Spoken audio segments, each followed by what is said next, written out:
increase awareness about the great values of our rivers. Secondly, we try and increase awareness about the threats that confront them. But thirdly, we try and engage people with local waterways, and I think that's really important.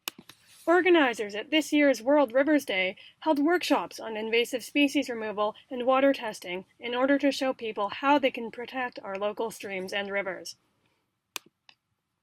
There are different kinds of efforts you can do, like restoring riparian areas through removing invasive plants, planting native plants, doing water quality sampling, and generally trying to spread the message about the importance of streams and waterways in urban areas. But it's not just invasive species that pose a risk to area rivers. One of the biggest threats is people. One of the biggest impacts on waterways are from the people themselves. So we drive on roads and that leaves residue from our cars and exhaust on the roads. We put fertilizers in our gardens. We throw garbage in the ditches and along the roads. And all of that contamination, pollutants, the garbage makes its way to urban streams. World Rivers Day has grown since it began in 2005, and we can only hope that more people will participate next year. Kathleen Smithson in Burnaby for BCIT Magazine.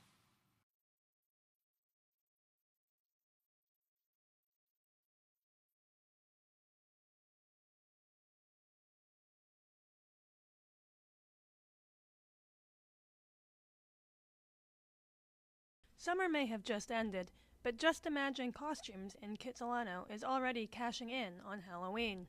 The busiest time is definitely Halloween. We get a lot of people in. We have a full staff. We have a person in every section of the store instead of just 2 people working the whole store. The most popular costumes this year are not ghosts and monsters, but superheroes and movie characters. Definitely lots of Frozen. Harry Potter, still really big. A lot of the Avengers are really big, and superheroes and Spider-Man.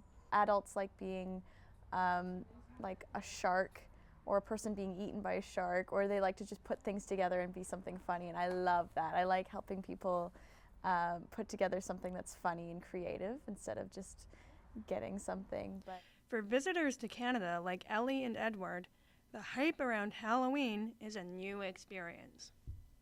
I've never had a Halloween before, so all I've ever done are the impromptu ghost as a sheet, so I'm very excited. So I think I'm going to plan early this year, which will be good. This is my first time buying a costume, so back home in Australia we don't really get to celebrate Halloween like we do here, so this is my first time, so I thought I'll get ahead and look for something early.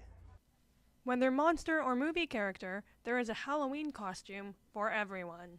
Kathleen Smithson in Vancouver for BCIT Magazine.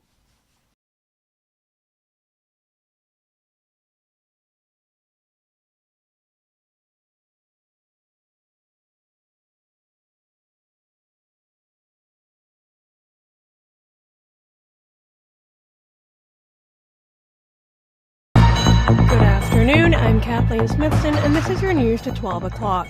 Justin Trudeau has launched a new Liberal era with a 30-member cabinet that features many new MPs and an equal number of men and women.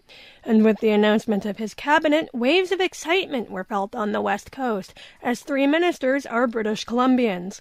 Vancouver South MP Harjit Singh will serve as Defence Minister, and Delta's Carla Qualtrough has been named as Minister of Sport. But history was made this morning when Trudeau named Vancouver Granville MP Jody Wilson-Raybould as Justice Minister. I, Jody Wilson-Raybould, do solemnly and in police custody and is being assessed in a Victoria hospital after a bizarre series of events that began when he jumped off a BC ferry. The man was a passenger on the coastal celebration, and at around 10 p.m. he launched a 100-person life raft from the side of the ship as it entered active pass before leaping into the frigid waters.